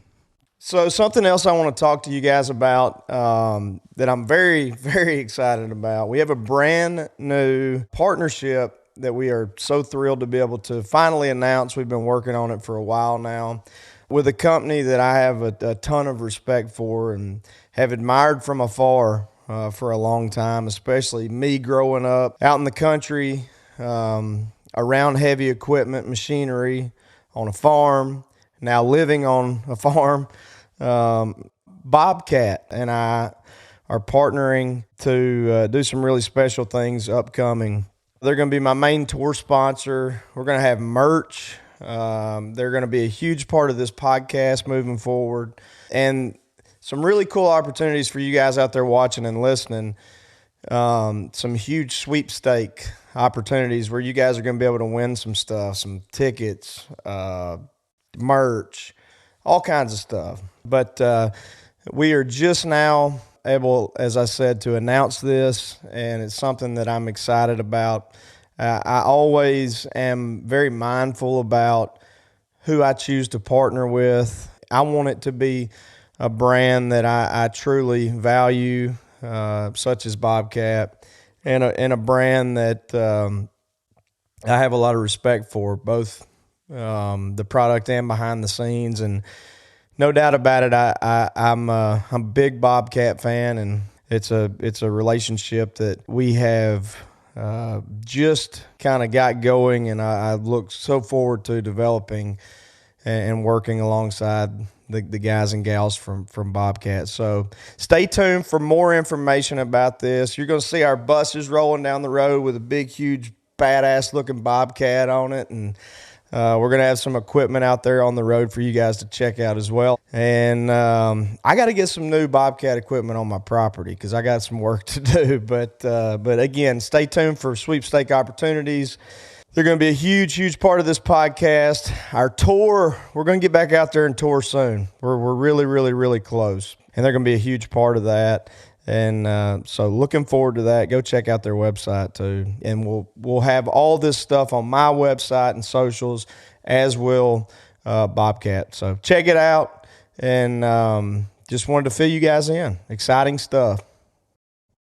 All right, we're back here on the Justin Moore podcast. Thank y'all for tuning in this week. Hope y'all enjoyed our buddy Adam Hambrick. Remind y'all to go to his website, adamhambrick.com, and go download his music on anywhere you get your music from.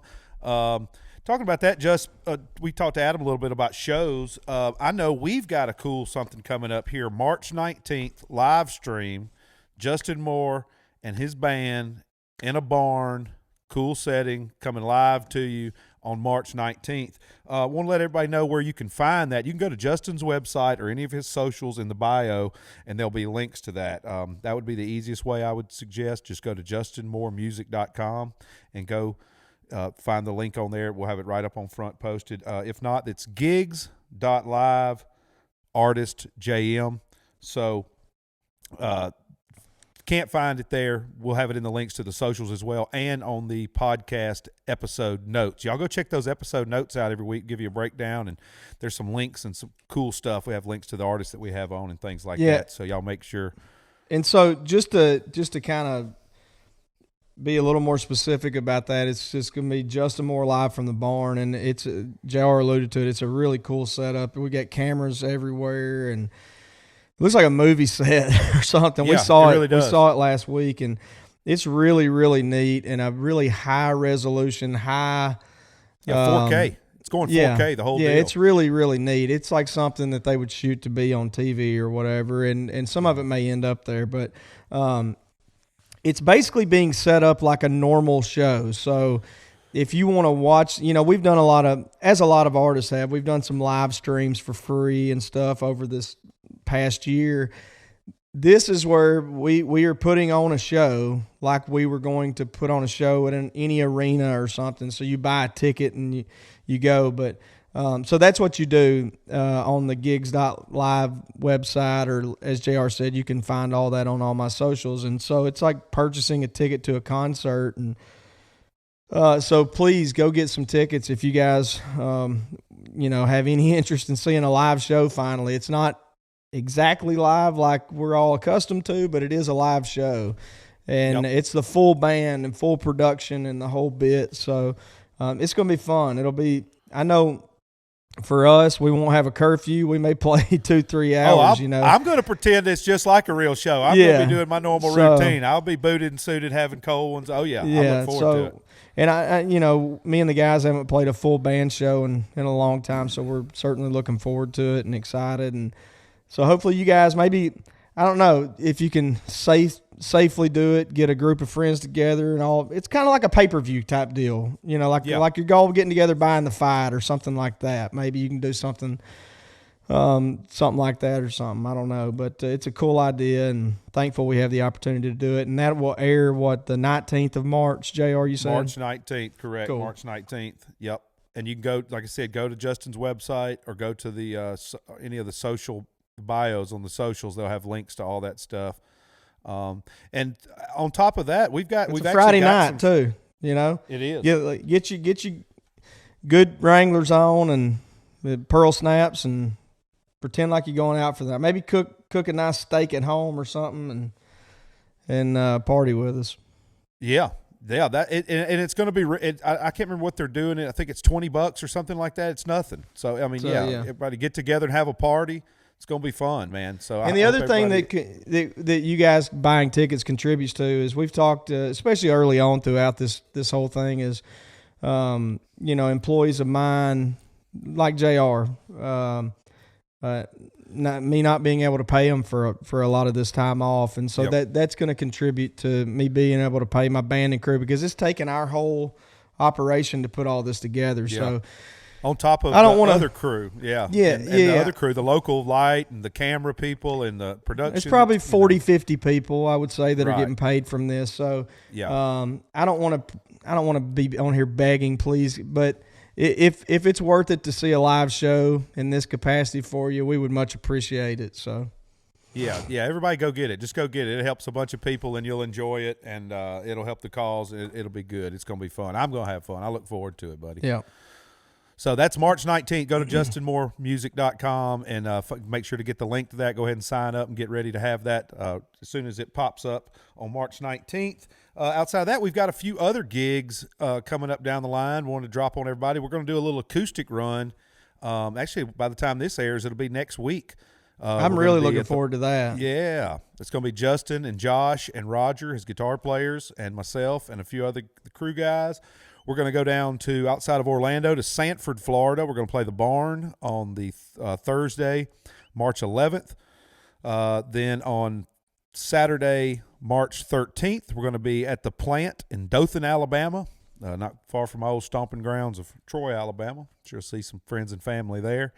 And then the Sunday, March 14th, they just announced on radio this week that we're going to be at the world-famous Floribama on March 14th. That's a Sunday afternoon, spring break, out at the tent. So limited tickets, but it's going to be fun. I highly recommend you make one of these shows, and I'm looking forward to it. Yeah, if you're around the area, it's really cool for me, because I remember JR in particular, the Barn in Sanford and then the Plant in Dothan. We played both of these places years and years ago, full band, before, thankfully, to you folks out there listening and watching, we outgrew them, you know.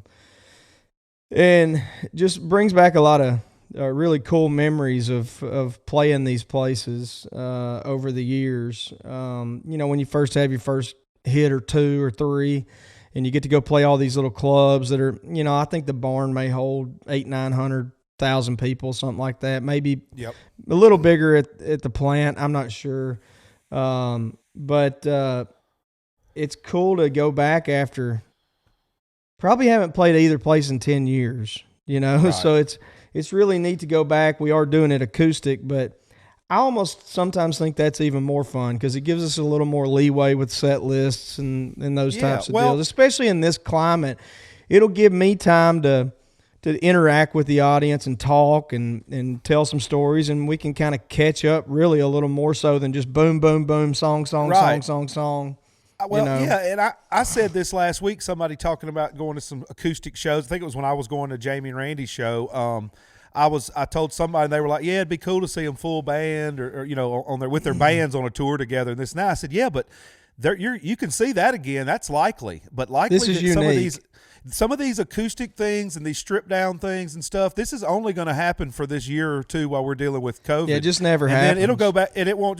So I'm looking at some of this stuff like, this is neat because a lot of these things we may not see. A lot of these acoustic things and stripped down and different stuff and the live streams and stuff. It's something you're not going to see once regular touring goes back because we're going to be back playing shows and traveling and that kind of stuff. So I think it's awesome. I think so you may go see one of these and you literally can never go see this kind of thing again. You may not do an acoustic 3-piece at a club again. Hell, maybe never. I mean, theoretically, you just never know, Yeah, you're exactly right. So it's kind of, I don't want to say once in a lifetime, but it's very rare for us to do things of this nature, and obviously we're doing so because of the difficulties in navigating through this time. But I do think it's going to present a couple of cool opportunities, not only for us as artists. But for fans to see some, imagine in no way, form, or fashion am I comparing myself to Alan Jackson or George Strait or anybody like that. But just for example, if you had an opportunity to see somebody like that, like this, you'd be like, wow, that's super cool. I can always go to, this arena or that, whatever. But if I get to see, and again, exactly. I'm nowhere near either of those guys. I'm just pointing out that, how rare it is, in other words. Right, exactly. You're exactly right. And unique is a good one because you may not get to see it again and capture magic. So I'm looking forward to it. And I think Dothan's already sold out. So y'all make sure to go. I think the barn may be sold out as well, but you guys can go check. The only one that may not be is a For Bama. So you got to get to work. Yeah, well, it just got announced today. I'm sure it will as well. Yeah. So. So look forward to seeing you guys out there. And then we're going to be back at the Stockyards at Fort Worth on the 27th of March. Be a Saturday night. Looking forward to it. Kidding me? In Fort Worth, Texas, that ain't really nothing better. I look down a calendar to see Fort Worth on a Saturday night at Billy Bob's. Did you say the 27th of March? 27th of March. Guess who's got a birthday coming up after that? Right after that. We'll have to have a little early celebration. Yep. So my birthday's the 30th, so we'll have to celebrate my birthday. Right. So that just looks good to me. I'm so excited. So I know there's a few tickets left to that. So y'all, I think the rodeo's back in town during that time. So y'all, and we talked about it with Adam a little bit, but we'll dive a little bit deeper into it. A lot of people I know have asked you on socials, and a lot of people have asked us in our personal lives about, touring and what it's looking like. We had a really good conversation, a really positive conversation with our booking agent rather, a few days back when we happened to be in town with him. And it's still a fluid thing at this point in time, with shows, I would say, for the next 3-4 months in particular.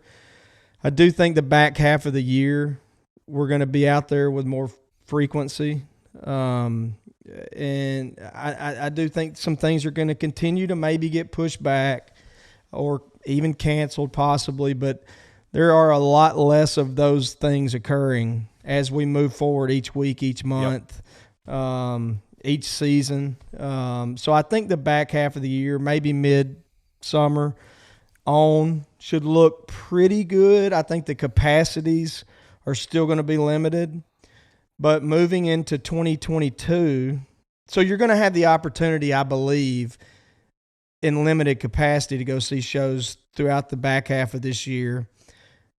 2022, I think you're going to see us get back to what we would all consider pretty normal. I know I haven't even spoken with you, JR, about this. I know because of the numbers continuing to go down and the vaccine numbers continuing to go up here in Arkansas, our governor maybe a week ago came out and all venues are going back to no limits as far as we know it right now, or not the limitations they've been dealing with. Restaurants and everything can go back to full capacity from what I understand. And our mask mandate goes away the 31st of March. So yeah, it's just a good sign that things are trending in the right direction. You know, it's still going to take some time to play out, obviously, but I think it's really one of the first signs we've had in months that things are, maybe progressing in a positive direction. So yeah, everybody's been watching Florida waiting at the gates. So I know, right? I mean, I live right next to Florida, and everything's business as usual. And then over here, it's a little bit, but ours is on the way up too. So yeah, I think we're see the light at the end of the tunnel, and we're gonna be back on the road sooner and later. Well, let's hit a few more quick things we need to get to, and then let's get out of here and let everybody get back to their work week. But we appreciate you guys tuning in this week's episode of the Justin Moore Podcast. Appreciate all you guys going on social media, using the hashtag Justin Moore Podcast, leaving us questions and comments and ideas on social media. I look at those. It's great. I try to respond to many of you guys as I can, but keep them coming, because I'm any week we don't do any Q&A, that I'm just getting a list together and getting them all together in order and have bigger segments of it. But keep sending those, and we appreciate you guys. Go to YouTube. Like, subscribe, notification button, all that good stuff anywhere you can. Leave us some 5-star reviews.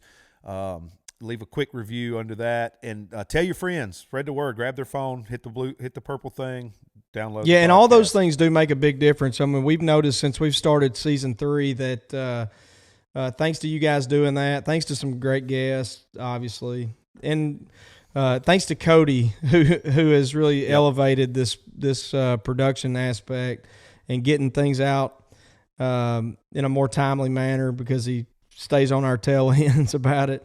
We're way back up into the top of whatever of podcasts and music, and so the more you guys do that will continue to help us secure better guests and all of the above, and do some things that we obviously want to do with it. Like we said, we want to elevate it each and every season, and hopefully we've done that so far. So please don't forget to like and subscribe and rate and all those things. Yes, for sure. And we got a long ride. This is going to be a good year, man. It's already shaping up to be a good year. This is going to be fun. So I thought this week we'd do our shocker of the week. We've done a couple different things, TVs, movies, things we like. I thought one would be food, like food and bev. Yep, I like it. A food or something like that you would think someone would like and they wouldn't. And maybe one of them, I've got one that's the other part we had to this, that was the things that everybody else is on, that I'm just not on that train. Yeah. And I would say I'll go ahead and do mine for that. The one that I'm on, everybody else likes it, I'm just not on that train, and you know as well as I do, is just tomatoes. Just a raw tomato. I don't want it on a hamburger. I don't want it diced up on a taco. A lot of people like a little tomato. I just don't want a raw tomato on anything. And I know I'm definitely in the minority, because more tomatoes get sold in the world than probably any other vegetable. See, I love fresh tomatoes. I can eat them. See, I know. I mean, I can't pick it up like an apple and eat it, but I like my daughters can. But I can eat sliced raw tomatoes, a little olive oil, salt and pepper. Boom. I'm good. And you think I would like tomatoes. You look at me, you think, I bet he'll knock down a tomato on anything. Yeah. So. But, and then you got a shocker? You got any food shockers? Yeah. People always ask me what beer I drink, and I love any beer, really. Founders is my favorite right now, the all-day IPA. But you know, if I'm going to drink beer like all day at the lake or the beach or whatever, and people are like, oh, that's like water or whatever, I drink Ultra, Michelob Ultra, or there's even a couple of those seltzer things that I'll drink all day just because you just can't go drink Bud Heavy on the beach all day and feel right, you know. And people are always like, oh, it's sissy beer or whatever, you know. So that and I don't know if this is too much of a shocker, but you know it for sure. But I don't eat any condiments on my sandwiches. Like I hate mayonnaise and I hate mustard. Hate them. Like they gross me out. House and want to make you a turkey sandwich with mustard. We don't keep mayonnaise or mustard in our refrigerator. My wife's the same way. We don't eat it. Like if you told me you give me $1 million to take a spoonful of mayonnaise or a spoonful of mustard and eat it, I wouldn't take it. I would throw up. There's no way I could do it. And I think this is so strange because I couldn't do it. You would think you would. Most people do. Yeah, like I love BLTs, but I don't put the mayonnaise on it. It's just a bunch of bacon and cheese and tomato and lettuce. Which one's worse, mustard or mayonnaise? Oh, mayonnaise is way worse. I mean, if I had to, mustard I could deal with a little bit, but I don't like it. But mayonnaise smells like shit. I mean, it just does. I love it. I could eat just a mayonnaise sandwich. It just stinks. It smells like dirty feet or something to me. But we talked about this before off air, and you know what's in it. You like everything that's in it, but it just I know, but you put it together, it's disgusting. It just looks gross. I mean, just mustard stinks too. Yeah, shout out to Jason Baker from high school. I remember one time we were at my buddy Easton's house, and I was notorious for me and Easton would get our sandwiches. We'd tell him to keep going with the mayo, put so much mayo. I want to throw up right now. I'm not going to lie to you. We were over there. We had a buddy that was like you. His name was Jason Baker. He's a few years older than us. I took a purple popsicle, dipped it in a jar of mayonnaise, and ate it in front of Baker. He threw up in Easton's kitchen. True story. I would have. And you know, like some of these people, and when we get back to meet and greets, don't even try this shit. You know how people come up and that play a prank, wipe mayonnaise on your face or mustard. Or don't even start it. I will get in a fight. Yeah, I will tase the hell out of you if you try that. I mean, I will absolutely throw up. Oh my gosh, yeah, that is definitely a shocker because it's like most people, you know, like you said, Southern guy. It's like me. Yeah, I'm in the minority. There's no doubt about it. And then I had another one that you're on the same train as I am. I know this because this is really going to shock people, I think. Yeah, prepare to be blown away. When it comes to food and bev, something that we both agree on is that at this stage in our life, we prefer unsweet tea rather than sweet tea. Which is sacrilegious where we're from. Yeah. I mean, it really is. Like, I had a buddy talk smack to me yesterday because I said it. He just couldn't believe. He's like, I prefer growing it's too thick.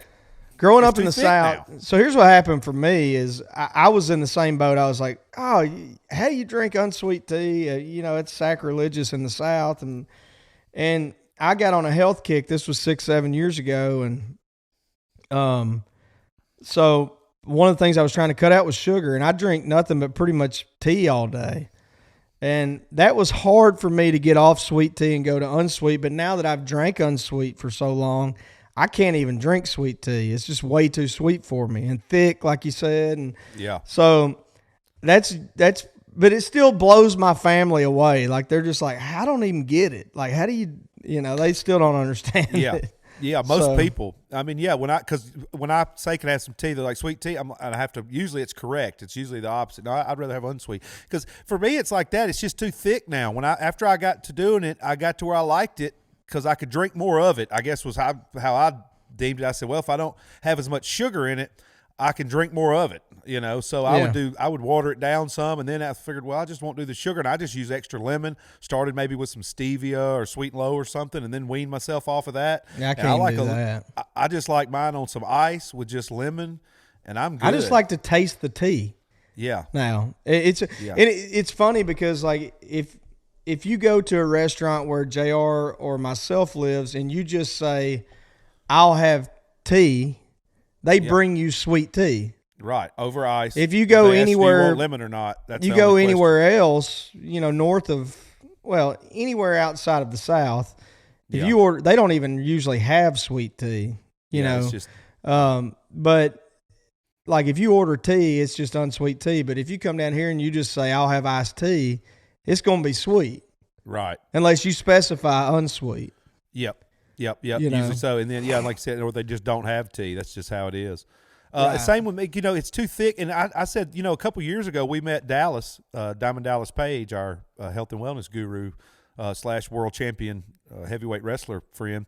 And he switched me off of sodas. I used to drink Sprite a lot with liquor on the bus. He got me over to the stevia sodas, which are the same thing. They're thinner. They're not as thick.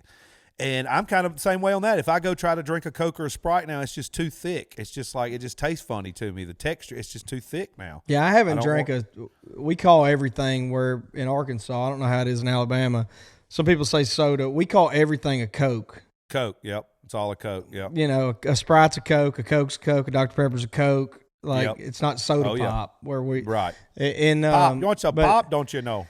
But I couldn't tell you the last time I drank a whole Coke or even a portion of one. It's just so sweet. And I don't really like carbonated things too well. Mm-hmm. I don't know why. But yeah, I'm with you on that. I can't. It's too thick. Yeah. So there's your shocker. We like unsweet tea. Ridicule us later. Justin doesn't like mustard Here mayonnaise. it comes already. Yep. And no tomato on my burger, please. So I guess that's it, Just. We'll get out of here. We had a great time visiting with Adam Hambrick today. Y'all go to make sure to check out his music. Go to justinmooremusic.com. Go ahead and sign up for the live stream coming up on March 19th. Leave us some questions and comments. We're going to do so. We may even give away a few live streams through the podcast. So y'all be listening out for that. Remember to use the hashtag JustinMoorePodcast. Remember to go to Justin's merch page and use hashtag JustinMoorePodcast to get a 10% off when you use the discount code hashtag JustinMoorePodcast on the merchandise. And I'm JR the Handler. You can find me on social media, Twitter and Instagram at JR the Handler or jrthehandler.com, which, speaking of that, I actually got in. I don't know if you saw it. I put it on your bus or not. Yeah, I was going to mention this, and if you didn't. I finally got some Handler swag in. I'm going to do a limited run of these type shirts in this color with this thing on it, and then we're going to do something else. So I've got a limited run of these we're going to put out. So go to jrthehandler.com, sign up there, and I'll send the email on how you can get that. Yeah, I meant to tell you thank you for that. It's such a cool shirt. You guys just saw it right there, but it's really cool, really neat. Yeah, great logo. Thanks, brother. Thanks, brother. Yep. So I enjoyed it. Thank you to JM. Anything else you want to drop before we get out of here, Just? That's it. Just the Live from the Barn thing, 19thgigs.live /JM. And we appreciate you guys tuning in, listening, watching. Hopefully you enjoyed last week with Lainey Wilson again. And hopefully you enjoyed this week with our buddy Adam Hambrick. Go check out The Flip Sides. And that's the third of his two-song EPs that have come out over the last year. So check two-song EPs that have come out over the last year or so, and they're all great. So check that out. Thank you guys for tuning in to the Justin Moore Podcast, again brought to you by Founders Brewing Company. Thanks, guys. See y'all next week. Y'all remember to use the hashtag Justin Moore Podcast on social media and anywhere that you find and listen to podcasts. And Woo Pig, Roll Tide, 1 and 2 in the SEC, baby. That's right. Roll Tide. Cheers, y'all. For any of you first-time listeners out there, at the end of each of our episodes, I like to do a little reading out of a book I've had that I've got a lot of use out of over the years. The book is by Mr. Charlie Daniels, and the book is called Let's All Make the Day Count, The Everyday Wisdom of Charlie Daniels. Firm foundations. And when the flood arose, the stream beat vehemently upon the house and could not shake it, for it was founded upon rock. Luke 6:48. Make the first row you plow straight as an arrow, otherwise the whole field will be crooked. This is an old farming adage and so true. If the first row you plow is crooked, then all the other rows will have to follow it in the same pattern, and the whole field will look mishappen and haphazard. No farmer worth his salt is willing to let that happen. John Boylan, the record producer we had the most success with, had a saying, no amount of overdubbing can fix a bad track. Meaning that if the rhythm track, the foundation, bass, drums, etc. is flawed, no matter how brilliant the guitar solos are or how great the vocals are, the foundation is flawed, so the whole record will be flawed. It can become extremely tedious and nerve-wracking doing the same song over and over again, like laying down a rhythm track that will be underlying bass and shoulders for the whole song will stand on. But when it's finished and you're listening to the playback, you realize that it was worth every lick. Doing it until you get it right can be a tough thing, but always, without a doubt, the right thing. Make a firm foundation before you ever start raising the roof. Our lives are that way too. If we allow ourselves to be poorly educated, develop detrimental habits at a young age, or evolve into a sloppy work ethic, our foundations are built on sand and will not withstand the heavy storms of life. We should lay down our foundations carefully after first seeking solid ground. Measure twice, cut once. Let's all make the day count.